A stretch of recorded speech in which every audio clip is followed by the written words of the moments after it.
Donc on va parler des différences entre l'énergie et le carburant. C'est très souvent confondu. Il y a un petit flou. On pense que notre énergie, c'est le carburant. Ou l'inverse, que notre carburant, c'est notre énergie. Et le carburant, ce serait évidemment l'alimentation.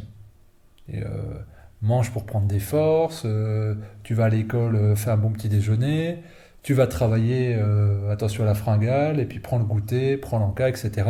Donc on assimile depuis tout petit, et dans toutes les représentations et les figures qu'on a, dans le monde dans lequel on est venu, l'énergie au carburant qu'on va consommer. Donc que ce soit les graisses, que ce soit les sucres et les protéines. Alors tantôt on va dire bah, pour les muscles il faut manger beaucoup de viande, pour grandir il faut prendre beaucoup de lait, éviter les hypoglycémies, donc on anticipe d'éventuels en prenant du sucre complet ou complexe ou plus simple, plus rapide, enfin voilà, donc c'est amalgamé. Et c'est pour ça aussi que les personnes qui envisagent un jeûne ou qui réfléchissent sur le jeûne ont des appréhensions, puisqu'on va dire ben, je n'aurai plus d'énergie, puisque je n'ai plus fait de carburant, je ne fais plus rentrer de carburant, je n'ai plus de... Ouais. Alors on entend qu'il peut y avoir des réserves un peu de glucose, voilà, pendant quelques heures, puis après on se dit non, ça va pas être possible. Et c'est une grande erreur, évidemment, c'est une erreur fondamentale, mais qui est extrêmement logique, puisqu'on évolue dans une société d'ultra-consommation. Donc on n'estime pas avoir des effets sans apport extérieur. Lorsqu'on étudie l'hygiénisme, et à plus forte raison le jeûne, on se rend bien compte que ce n'est pas possible, puisqu'on voit des gens fonctionner normalement, tranquillement, pendant des dizaines de jours, pendant 20, 30, 40, voire 50 jours, sans aucun apport de carburant extérieur, si ce n'est de l'eau, mais avec très peu de nutriments, quelques minéraux et encore peu assimilables. Et les gens fonctionnent bien, ils déambulent, ils marchent, voire ils randonnent, voire ils font du sport. Donc d'où vient leur énergie, si ce n'est pas du carburant? Eh bien, il vient déjà des stocks. Et les stocks de graisse. Et toute personne normalement constituée a une réserve graisseuse. Moi je dis souvent, tant qu'il y a de la graisse, il y a de la vie. Le casse-croûte est sur soi, et puis on pioche dedans et on transforme par des mécanismes physiologiques des graisses en sucre, puisque la cellule se nourrit de sucre. Mais ça, c'est pas nouveau, puisqu'on connaît les principes d'une alimentation cétogène, c'est-à-dire quasiment exclusivement basée sur les graisses, les lipides, et un petit peu les protéines. Vous avez des régimes cétogènes où vous avez 80% de lipides, 15% de protéines et 5% seulement de glucides. Puisque vous allez avoir une néoglycogénèse, une glucogénèse, enfin tout un tas de mécanismes selon les moments où ça va se déclencher, si ça va être dans les premiers jours ou plus tard. Au départ, vous avez une réserve dans le foie qui s'épuise au bout de 2 jours. Enfin, vous avez déjà le système digestif, ce qui reste dans le système digestif, qui est assimilé.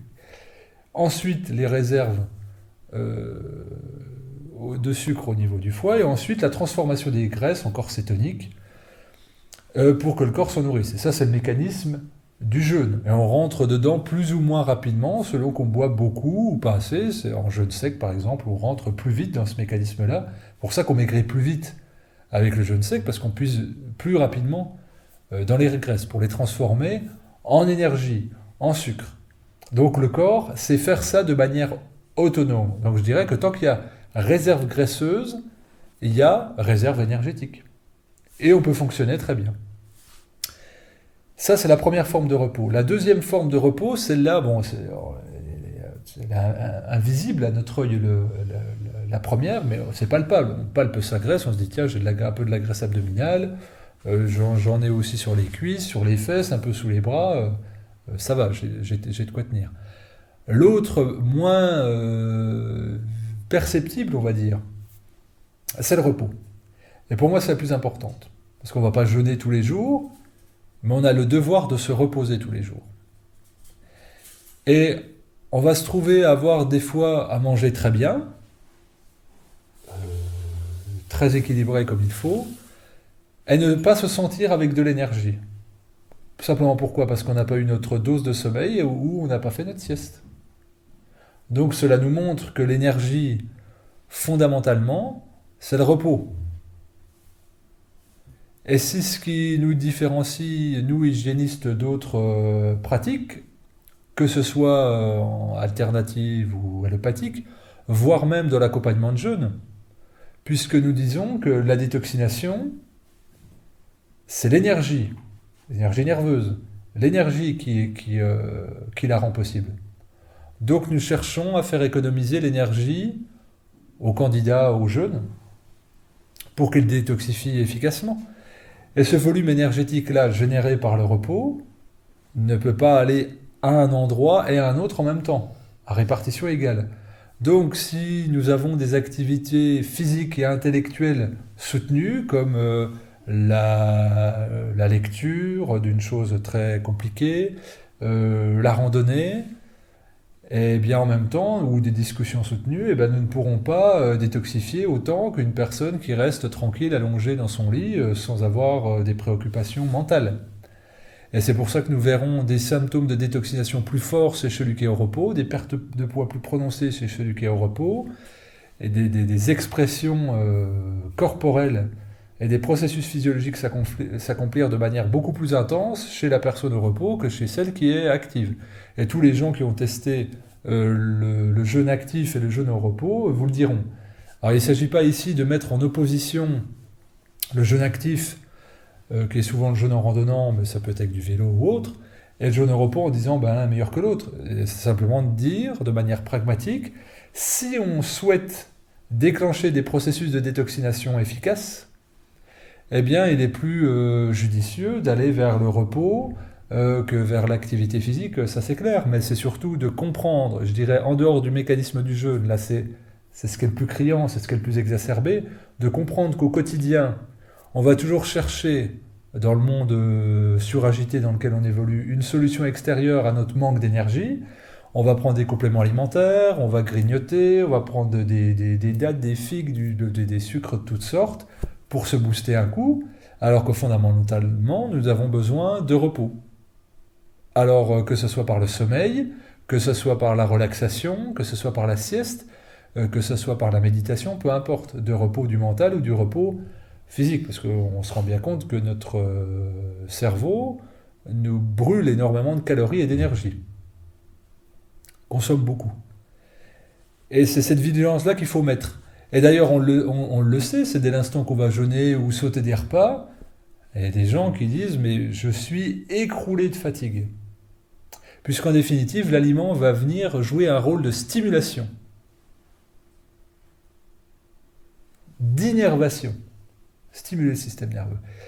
Et qu'on va concentrer tout le sang sur les organes de digestion, l'estomac au tout départ, et puis après l'intestin, foie, pancréas, et tout le tralala. Puis on est obligé de mettre en... Il y a une alerte, la priorité du corps, c'est de digérer ce qui arrive, donc on se sent, avant même d'avoir assimilé quoi que ce soit comme nutriment, on se sent différent dans son état d'être. Simplement parce que l'urgence prioritaire du corps, c'est de digérer.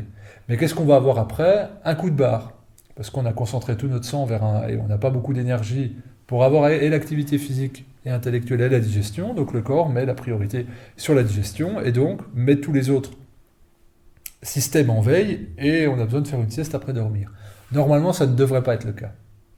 Normalement, on devrait avoir suffisamment d'énergie pour digérer un bol alimentaire et accomplir d'autres activités. Mais pour ça, il faut manger correctement, associer correctement, dans les bonnes quantités, et surtout, avoir un capital énergétique suffisant. Et c'est pour ça que pour les épuisés chroniques, eh bien, par exemple, le jeûne intermittent ne leur convient pas. Et parce qu'eux, ils ont besoin de stimulation. S'ils doivent accomplir des tâches normales, avec plein de guillemets, normales, on va dire sociales, comme le travail, eh bien, pour être opérationnel la matinée, eh bien, il leur faudra prendre de la nourriture le matin. Pas comme nécessité, comme stimulation. On peut sauter le petit déjeuner, le jeûne intermittent, je pense, est le meilleur petit déjeuner possible pour la plupart des gens. Mais pour les épuisés, ceux qui sont en déficit énergétique, le petit déjeuner est fondamental, quasiment fondamental. Et le sauter revient à avoir une déperdition énergique très importante, et puis on va subir son état jusqu'au premier repas de la journée, vers midi. Donc tant qu'on n'a pas récupéré de l'énergie par le repos, on ira temporairement chercher la stimulation alimentaire comme palliatif. Mais c'est uniquement ce que c'est. Et c'est pour ça que des gens vous disent moi si je saute mon petit déjeuner ou si je saute un repas, je suis fatigué. En fait, ils contactent leur vrai état de fatigue.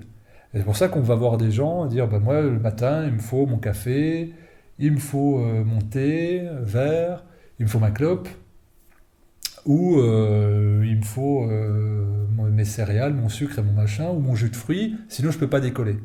Et c'est pas normal. On devrait pouvoir passer 12 heures sans trop de soucis, sans avoir de... Il y a encore plein de... On l'a vu tout au début, là, il y a plein de réserves énergétiques dans le corps. On n'a pas épuisé nos réserves en 12 heures.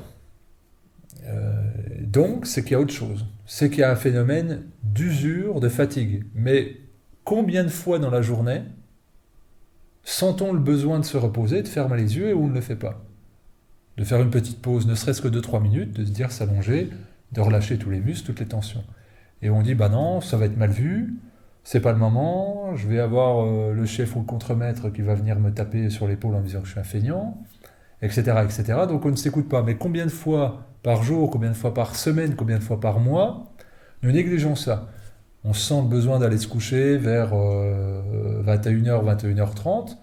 Oh zut, j'ai commencé un film qui dure 2 heures. Oh attends, il y a les 2 autres épisodes de la série là qui arrivent. Ou alors, quand même, déjà que je bosse beaucoup la journée, je vais pas en plus me coucher comme les poules, parce que sinon j'ai l'impression de faire que ça. Et à un moment donné, de toute façon, ce repos-là, il sera obligatoire. Ça va s'appeler la fatigue chronique, le burn-out, la dépression, que sais-je. En gros, le corps va mettre un gros stop, comme une solution salutaire, pour que le corps se mette en position repos, veille, pour recapitaliser de l'énergie et pour repartir avec des activités, je dirais, plus conformes aux souhaits de la personne. Mais c'est la non-écoute des signaux sur la nécessité de recouvrer de l'énergie qui crée la fatigue. Les enfants, les animaux dorment de manière très abrupte quand ils en ressentent le besoin. Et nous, pour des considérations mentales ou sociales, nous ne nous respectons pas. Ou alors, nous ne connaissons même plus les signaux. On va dire, on va se frotter les yeux, on va se détendre, on va bâiller, on va avoir la tête lourde, on va avoir des petites étoiles dans les yeux, et quand bien même, on va continuer. On va continuer à essayer de fonctionner, et on va tirer sur la corde, et tirer sur la corde, et on va prendre de plus en plus de stimulants pour y arriver. Puis après, ça va être les boissons énergétiques, et puis pour d'autres, ça va être la drogue ou l'alcool. Et on va de sel, et on va bombarder notre hygiène alimentaire d'éléments innervants, irritants, stimulants, pour pouvoir accomplir ce qu'on veut. Pas ce dont on a besoin, ce qu'on veut. Et on va chercher l'énergie vers l'extérieur. Et quand on arrête tous ces supports-là, j'ai mal à la tête, je suis écroulé de fatigue, mais c'est l'état normal, qui est rarement contacté. Si on veut un diagnostic sur son état de vitalité énergétique, il suffit de jeûner 48 à 72 heures et on contacte notre vrai état énergétique. C'est un bon bilan. C'est quelque chose qui est parlant. Voilà, et si on est cloué au lit, c'est qu'il y a un besoin de repos criant. Et si on arrive à fonctionner à peu près correctement, c'est que ça va, on n'a pas trop tiré sur la corde. Donc la première des choses, quand on parle d'énergie, de se sentir bien, eh bien, c'est déjà de savoir de quoi on parle et de ne pas confondre l'apport externe, alimentaire ou stimulant, avec l'énergie qui est capitalisée par une seule et unique chose, le repos. Le repos est la pierre angulaire de tous les processus physiologiques humains. Et sans repos, pas d'énergie. Donc pas d'énergie pour les 11 systèmes, pour le système nerveux, pour le système endocrinien, pour le système digestif, pour le système blablabla, on ne va pas tous les citer. Et ça, c'est l'énergie, l'influx nerveux qui déclenche ces processus, régénéré par le repos. C'est pour ça que les enfants dorment énormément. Quand ils sont petits, c'est jusqu'à 20 heures sur 24, parce qu'ils sont en train d'élaborer tous ces systèmes, qui ne sont pas matures. Et donc, et petit à petit, on dort moins. Et après, on va standardiser du sommeil, mais c'est propre à chacun. Il y a des gens, des fois, ils disent, moi j'ai besoin de 12 heures. Il faut dormir 12 heures, moi j'ai besoin de faire la sieste après manger et dans l'après-midi. Il faut faire cette sieste-là. Très important. Et je dirais que des fois, on prend pour de la perte de temps le fait de se reposer, alors qu'en fait, on optimise grandement nos capacités à l'effort, qu'ils soient intellectuels ou physiques. On potentialise. On a les idées plus claires, puis des fois, on hésite, on cherche, on se gratte la tête, on est fatigué, c'est pas clair, on fait une sieste, on se réveille, on a l'idée, et hop, c'est parti. Mais c'est vu comme un acte de fainéantise et de la perte de temps, le repos. Il y a des gens qui disent, ouais, tu te rends compte, on passe un tiers de notre vie à dormir, ça veut dire que si on vit 90 ans, on a passé 30 ans à dormir. Et puis alors, c'est pas... si on vit bien à 60 ans, vous voyez comme on cherche à tout optimiser jusqu'à la crise cardiaque. Si on cherche à tout maîtriser, tout faire plus, au bout d'un moment, ça lâche. La voiture, elle a besoin qu'on la mette pas tout le temps dans la zone rouge du moteur, elle a besoin de faire vidange, graissage. Le corps, c'est pareil, c'est un système aussi. La mécanique humaine répond à certaines lois, et le repos, c'est une loi fondamentale. Et généralement, on gratte sur le temps de sommeil quand on veut faire des choses. On ne va pas gratter sur d'autres choses. C'est dommage. Et je répète, si on cherche à être mieux, bien sûr, on peut agir sur le levier alimentaire, mais la priorité reste indubitablement, et pour s'en convaincre, il faut simplement faire l'expérience, pratiquer le repos.